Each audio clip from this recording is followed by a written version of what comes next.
Hola, ¿qué tal? En este video hablaré a manera de conclusión el tema de corrección del factor de potencia. Bueno, hasta este punto ya sabemos identificar un circuito RLC, serie paralelo, calcular sus parámetros, reactancias, su impedancia, las corrientes que circulan en cada uno de los componentes hablando de un circuito paralelo, determinación de los valores eficaces, voltaje eficaz, corriente eficaz y pues dentro de ello sus fasores de voltaje y corriente. Teniendo estos fasores voltaje y corriente, pues a través de ello podemos calcular el factor de potencia, qué porcentaje de eficiencia tienen nuestros circuitos. Bueno, de antemano nosotros sabemos que un circuito va a requerir la corrección del factor de potencia cuando tenemos un desfasamiento entre el vector corriente y el vector voltaje. No importa si es un desfasamiento adelantado o atrasado, sabemos que va a requerir corrección del factor de potencia. El que esté adelantado o atrasado pues simplemente nos indica qué mayor carga tiene ese circuito, si es mayormente capacitivo o es mayormente inductivo. Sabemos que si la corriente se adelanta con respecto al voltaje, pues es mayormente capacitivo. Que si la corriente se retrasa con respecto al voltaje es mayormente inductivo. Y de antemano sabemos que para contrarrestar una carga mayormente capacitiva, pues ocupamos inductores. Y pues lo contrario, si tenemos un circuito con una carga mayormente inductiva, lo que ocupamos son capacitores para contrarrestar el desfasamiento de dichos vectores. Y pues lo que buscamos en ambos casos es que el ángulo de desfasamiento entre el voltaje y la corriente sea cero. Para resolver estos circuitos, pues debemos considerar que el comportamiento varía entre un circuito serie y un circuito paralelo, independientemente si se adelanta o se atrasa la corriente. Lo que tenemos que buscar es que en un circuito serie, la reactancia inductiva y la reactancia capacitiva den una suma de 0. Si es un circuito paralelo, que la corriente que circula por el capacitor, el inductor, pues también nos den 0. Y ya dependiendo las características de cada circuito, si es un circuito RL, si es un circuito RC o si es un circuito RLC, pues ya en las descripciones vimos las características o las metodologías que se requieren para lograr esto, igualar a 0 y que logremos también, por ende, un ángulo de 0 grados.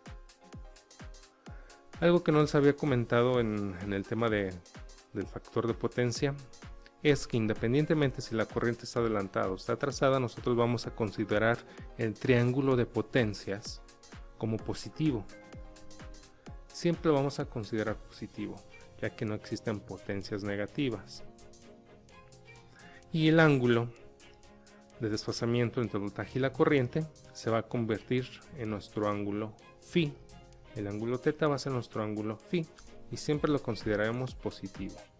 Para este caso, donde la corriente se atrasa, phi lo vamos a considerar positivo.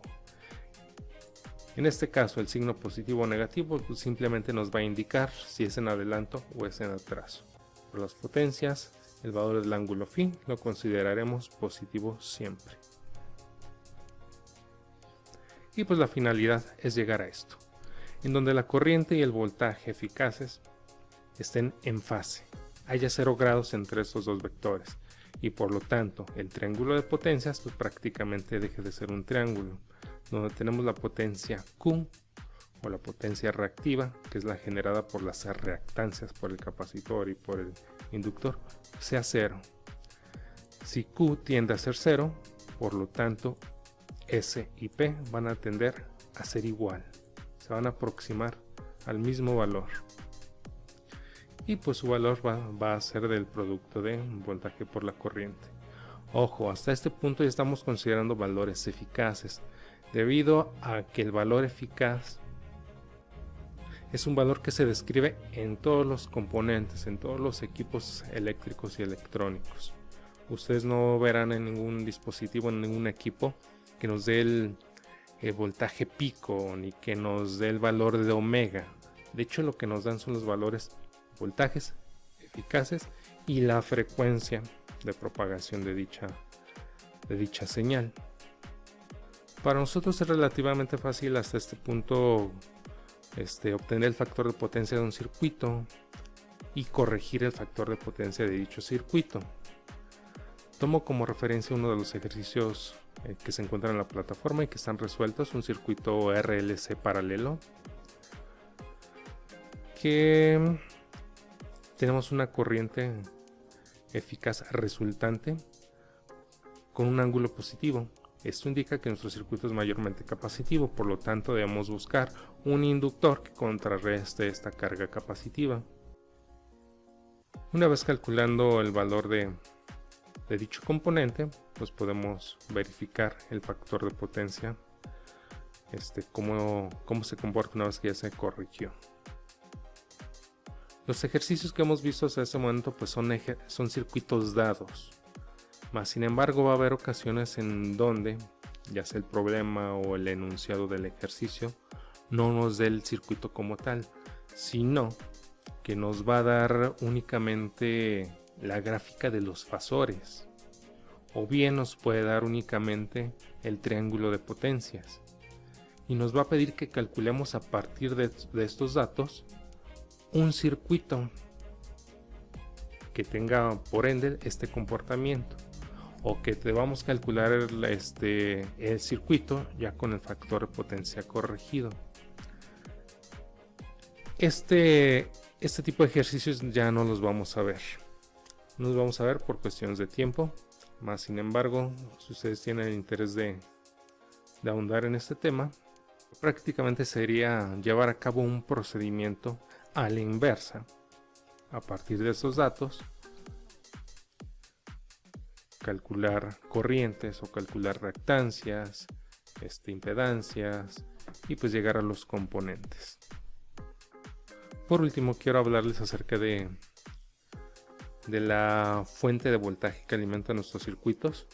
Como bien lo vimos al inicio, el comportamiento de una fuente de corriente alterna prácticamente está dado por esta función, que es un voltaje pico multiplicado por el seno de omega t más un ángulo de desfasamiento en caso que exista un desfasamiento de esa señal. Función seno porque prácticamente nuestra señal se comporta de manera senoidal. Y un voltaje pico es la amplitud máxima de nuestra señal.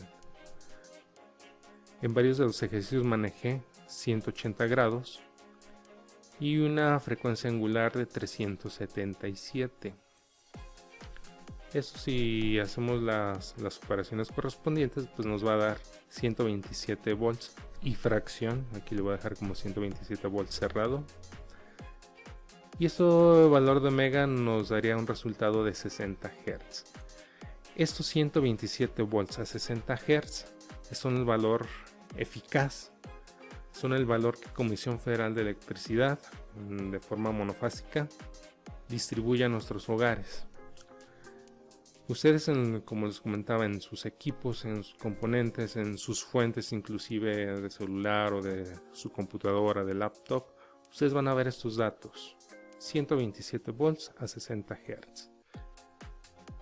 Ya dependiendo de sus equipos, si son nacional o son importados de otro país, pues inclusive va a haber rangos de 110 a 120, inclusive también la frecuencia con un rango de 50 Hz a 60 Hz.